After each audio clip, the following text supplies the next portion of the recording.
ஓம் வசிஷ்ட மகா கணபதியே நமக. வணக்கம். எஸ்கே ஜோதிடத்தின் வாயிலாக உங்களை சந்திப்பதில் பெருமகிழ்ச்சி அடைகின்றேன். இன்றைய ஜோதிடம் சார்ந்த தலைப்பு கிரகங்களின் இணைவு.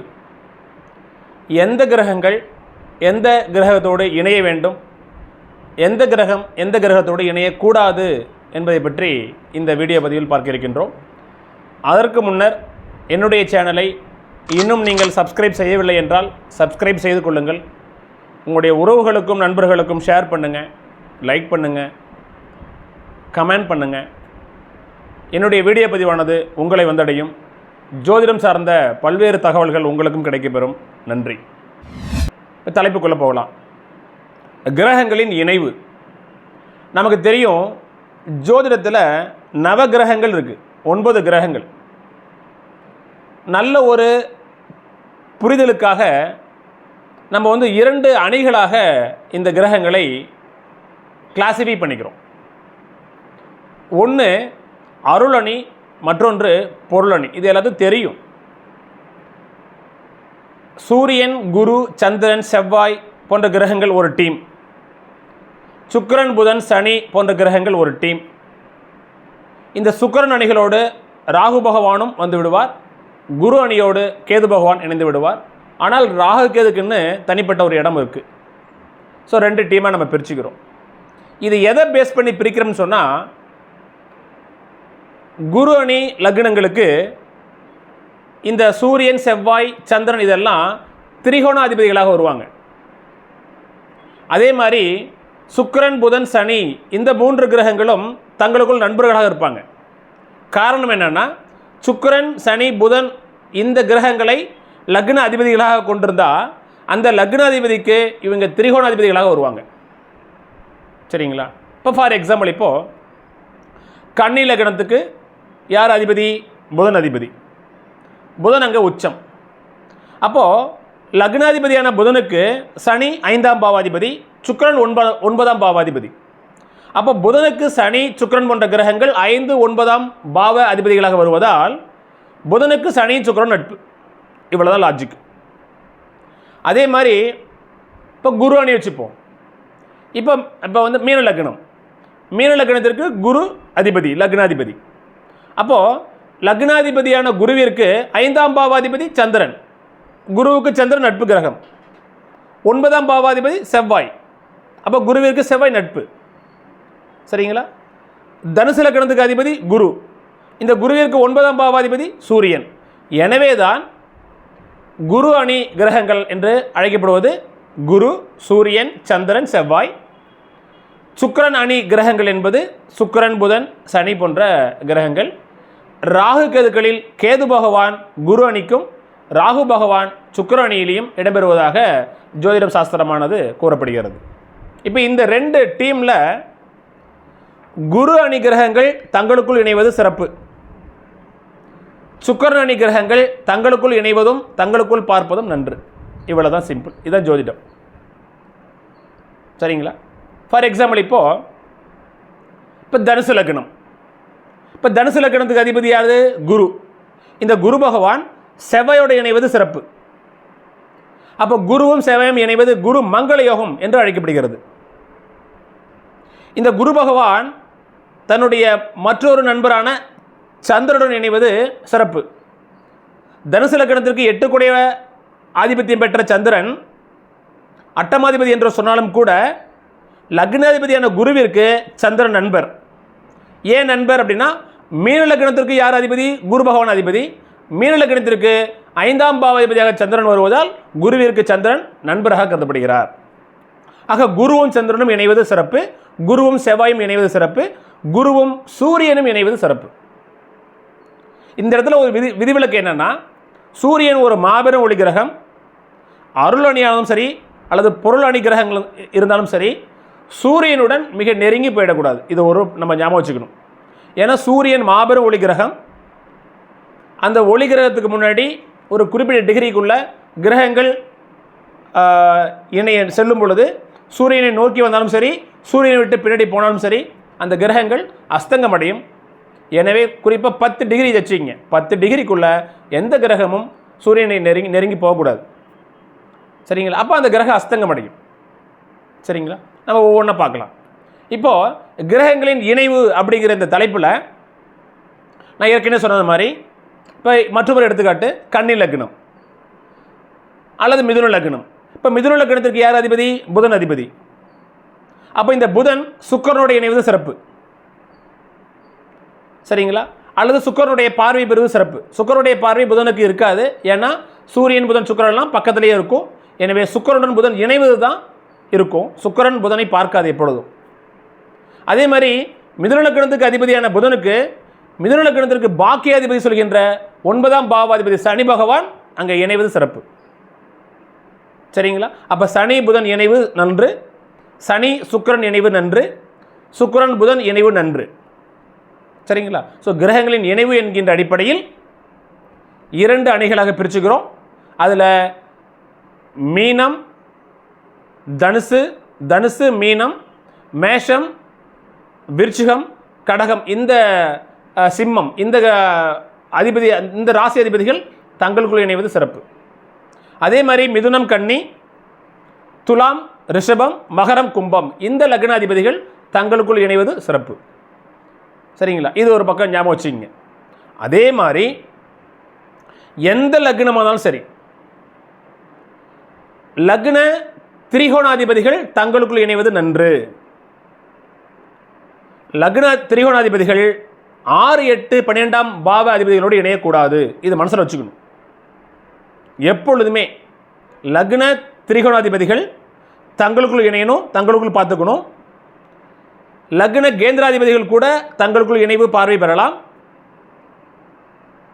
அதுக்கு சில விதிவிலக்குகள் உண்டு. அதே சமயத்தில் எந்த ஒரு கிரகமும் அந்த லக்னத்திற்கு 6, 8, 12ஆம் பாவ அதிபதிகளோடு இணையக்கூடாது. அவர்களின் பார்வை படக்கூடாது. இதுதான் பேசிக். ஒரு சின்ன எடுத்துக்காட்டு. இப்போ கன்னி லக்னம். கன்னி லக்னத்திற்கு நமக்கு தெரியும் புதன் அதிபதி. புதன் உச்சபலம் அடைகிறார். அப்போது இந்த புதனுக்கு 2 மற்றும் 9 கூடிய சுக்கிர பகவான் யோகாதிபதி, புதனுக்கு நண்பர். சுக்கிரன் புதன் இணைவு என்பது சிறப்பு என்று நான் ஏற்கனவே சொல்லியிருக்கிறேன். ஆனால் இந்த பாக்கியத்தை தருகின்ற இந்த சுக்கிர பகவான் இந்த லக்னத்திற்கு, கன்னி லக்னத்திற்கு ஆகாத செவ்வாயுடன் இணையக்கூடாது. இந்த இடத்துல செவ்வாயின் சுக்கிரனும் இணைவது பிருகமங்கல யோகம் அப்படி நம்ம நினைக்க முடியாது. ஏன் சொல்றேன்னா, கன்னி லக்னத்திற்கு மாபெரும் அசுபர், மாபெரும் தீங்கு விளைவிக்கின்ற கிரகம் செவ்வாய் பகவான். 3 மற்றும் 8ஆம் பாவாதிபதி, அட்டமாதிபதி, கடுமையான தோஷங்களையும் கடுமையான கண்டங்களையும் கஷ்டங்களையும் மன வேதனைகளையும் தருபவர் செவ்வாய் பகவான் கன்னி லக்னத்திற்கு. இந்த செவ்வாய் பகவான் சுக்கிரனுடன் இணையும் பொழுது 8ஆம் பாவாதிபதி 9ஆம் பாவாதிபதியான சுக்கிரன் இணையும் பொழுது, செவ்வாயும் சுக்கிரன் இணையும் பொழுது சுக்கிரன் கெடுவார். செவ்வாயால் சுக்கிரன் கெடுவார், சுக்கிரனால் செவ்வாய் பகவான் பலப்படுத்தப்படுவார். இந்த நேரத்தில் செவ்வாய் சுக்கிரன் இணைவு பெற்று செவ்வாய் திசை நடந்துச்சுன்னா உங்களுக்கு சிறப்பு. மிகப்பெரிய அட்டமாதிபதி தோஷம் அங்கே கிடைக்காது. ஆனால் செவ்வாய் சுக்கிரன் இணைவு பெற்று சுக்கிர திசை வரும் பொழுது கண்டிப்பாக உங்களுக்கு கெடுதல் நடக்கும். நம்ம நினச்சிட்டு இருப்போம் கன்னி லக்னத்திற்கு சுக்கிரன் யோகாதிபதி அப்படின்னு நினச்சிட்டு இருப்போம். ஆனால் கிரகங்களின் இணைவு பார்த்தீங்கன்னு சொன்னால் 8 கூடிய செவ்வாயோடு இணைந்து சுக்கிர பகவான் இருக்கும் பொழுது சுக்கிர பகவான் கெட்டுவிடும். அப்போ சுக்கிர திசை 20 வருஷம் கடுமையான சொல்லவனா தொந்தரவுகளை கன்னி லக்னக்காரர்கள் அனுபவிப்பார்கள். கூடவே 7.5 சனி அஷ்டம சனி வந்துச்சுன்னா அவ்வளோதான். அதே மாதிரி தான் இப்போது மற்றொரு எடுத்துக்காட்டு. இப்போ மீன லக்னம். இப்போ மீன லக்னத்திற்கு பாக்கியாதிபதி செவ்வாய், அட்டமாதிபதி சுக்கிரன். அப்போ மீன லக்னத்திற்கு சுக்கிரன் கடுமையான கெடுபலன்களை தருகின்ற ஒரு கிரகம். இந்த சுக்கிரன் பாக்கியாதிபதியான செவ்வாயுடன் இணையக்கூடாது. இப்போ இந்த இடத்துல செவ்வாய் சுக்கிரன் இணைவு, இந்த இடத்துல செவ்வாயின் சுக்கிரன் இணையும் பொழுது பாக்கியாதிபதினு சொல்கின்ற செவ்வாய் கெட்டு அட்டமாதிபதி சொல்கின்ற சுக்கிர பகவான் நன்மை அளிப்பவராக மாறிவிடுவார். இவ்வளவுதாங்க விஷயம். சரிங்களா? ஸோ ஒரு திரிகோணாதிபதி 6, 8, 12ஆம் அதிபதியுடன் இணையும் பொழுது 6, 8, 12ஆம் அதிபதிகள் நன்மை செய்ய கடமைப்பட்டவர்களாகவும், இவர்களோடு இணையும் பொழுது திரிகோணாதிபதி தீமைகளை செய்கின்ற ஒரு சூழலுக்கு தள்ளப்படுவார். இவ்வளோதான் விஷயம். இப்போ மற்றும் ஒரு எடுத்துக்காட்டு. இப்போ கடக லக்னம், கடக லக்னத்திற்கு பாக்கியாதிபதி குரு பகவான், 9 கூடிய குரு பகவான் பாக்கியாதிபதி, 6 மற்றும் 9 கூடிய குரு பகவான். இந்த குரு பகவான் கடக லக்னத்துக்கு ஆகாத சனியோடு சேர்கிறார். இந்த இணைவு நல்ல இணைவா? தப்பு. குரு சனி இணைவு தப்பு. எப்பொழுதுமே சுபகிரகமான குரு பகவான் சனி ராகு போன்ற பாவகிரகங்களோடு இணையக்கூடாது. அப்போ என்ன ஆகும்? குருவோடைய ஆதிபத்திய காரகத்தும் கெட்டு போயிடும் சனியினால். கடக லக்னத்திற்கு மிகப்பெரிய ஒரு எதிரி, துரோகி, கஷ்டங்களையும் கண்டங்களையும் அவமானங்களையும் தருகின்ற கிரகம் சனி பகவான். கடக சிம்ம லக்னத்திற்கு லக்னாதிபதி சந்திரனை தன்னுடைய எதிரியாக கருதுபவர், தன்னுடைய பகையாளியாக கருதுபவர் சனி பகவான். அப்போ கடக லக்னத்திற்கு சனி பகவான் எந்த சூழ்நிலையிலும் நன்மை செய்ய மாட்டார். அப்படி இருக்கும் பொழுது இந்த சனி பகவான் கடக லக்னத்திற்கு பாக்கியாதிபதி சொல்கின்ற குருவோடு இணையும் பொழுது குரு கெட்டுவிடும். சப்போஸ் அந்த கடக லக்னக்காரருக்கு குரு திசை நடக்குதுன்னு சொன்னால் நிச்சயமாக அதை நம் பாக்கியாதிபதி தசை அப்படின்னு எடுத்துக்க முடியாது. ஏனால் சனியோடு இணைவதன் மூலம் குரு பகவான் கெட்டுவிட்டார். அப்போ குரு சனி இணையும் பொழுது குரு கெட்டு சனி பகவான் பலப்படுத்தப்படுவார். குருவினால் சனி புனிதமடையும், சனியால் குரு கெட்டு போயிடும். இந்த நேரத்தில் என்ன தசாபதி நடக்குதுன்னு பாருங்க. குரு திசை வரக்கூடாது, குரு சனி இணைவின் பொழுது குரு திசை வரக்கூடாது. சனி திசை வந்துச்சுன்னா மிகப்பெரிய யோகத்தை கொடுத்து விடும். சரிங்களா? இதுதான் அந்த கிரக இணைவில் நீங்கள் சந்திக்க வேண்டியது. எந்த ஒரு லக்னமாக இருந்தாலும் அந்த லக்னாதிபதி, 5ஆம் பாவாதிபதி, 9ஆம் பாவாதிபதி தங்களுக்குள் இணையணும், தங்களுக்குள் பார்த்துக்கணும். அப்போ லக்ன கேந்திராதிபதிகள், லக்ன திரிகோணாதிபதிகள் 6, 8, 12ஆம் அதிபதிகளோட இணையக்கூடாது. சரிங்களா? சரி, இது ஒரு பக்கம். அடுத்தது ராகு கேதுக்களை பொறுத்தவரையிலும் நம்ம தனி ஒரு வீடியோவை போட போகிறோம். ராகு கேதுக்கள் நமக்கு தெரியும், எந்த வீட்டில் இருக்கிறதோ அந்த வீட்டு அதிபதி போல செயல்படும். ராகு கேதுக்கள் தன்னோடு இணைந்த கிரகத்தினுடைய காரகத்துவத்தையும், தன்னை பார்க்கின்ற கிரகத்தினுடைய காரகத்துவத்தையும், தான் அமர்ந்திருக்கின்ற வீடு, தான் நிற்கின்ற நட்சத்திர சாராதிபதியினுடைய பண்புகளையும் சேர்த்து தன்னுடைய தசாபதி காலகட்டங்களில் செய்யும். ராகு கேதுக்கள் வலிமையானவை. இருக்கிற 9 கிரகங்களில் ராகு கேதுக்கள் மிகவும் கொடுமையானது, வலிமையானது. ராகுவுடன் கேதுவுடன் எந்த கிரகம், சூரியன் உட்பட எந்த கிரகம் நெருங்கி வந்தாலும் அந்த கிரகங்கள் கிரகணமடையும், தோஷமடையும் என்கின்ற அடிப்படையில் ராகு கேதுக்கள் நிற்கின்ற இடமும் வீணாக போயிடும். ராகு கேதுக்களுடன் இணைகின்ற கிரகங்களும் தங்களுடைய வலிமையை இழந்து தன்னுடைய தசாபதி காலகட்டங்களில் நன்மைகளை தரமாட்டார்கள். சரிங்களா? அப்போ கிரகங்களின் இணைவு என்கின்ற இந்த தலைப்பின் கீழ் நம்ம என்ன பார்க்குறோன்னு சொன்னால், நம்ம கிரகங்களை 2 அணிகளாக பிரிக்கிறோம் நம்மளுடைய வசதிக்கேற்றமாறு.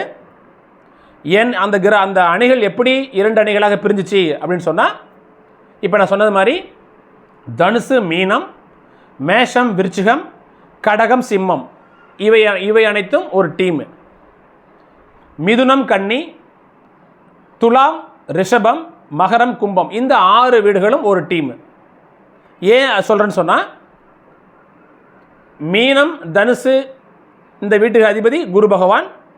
குரு பகவானுக்கு மீனத்திற்கு 5ஆம் இடமாக சந்திரன் வருவதால் குரு சந்திரன் நண்பர்கள். தனுசுவிற்கு 9ஆம் இடமாக சூரியன் வருவதால் குருவும் சூரியனும் நண்பர்கள். தனுசுவிற்கு 5ஆம் இடமாய் செவ்வாய் வருவதால் குருவும் செவ்வாயும் நண்பர்கள். மீனத்திற்கு செவ்வாய் 9ஆம் இடமாக, விருச்சிகம் 9ஆம் இடமாக வருவதால் குருவும் செவ்வாயும் நண்பர்கள்.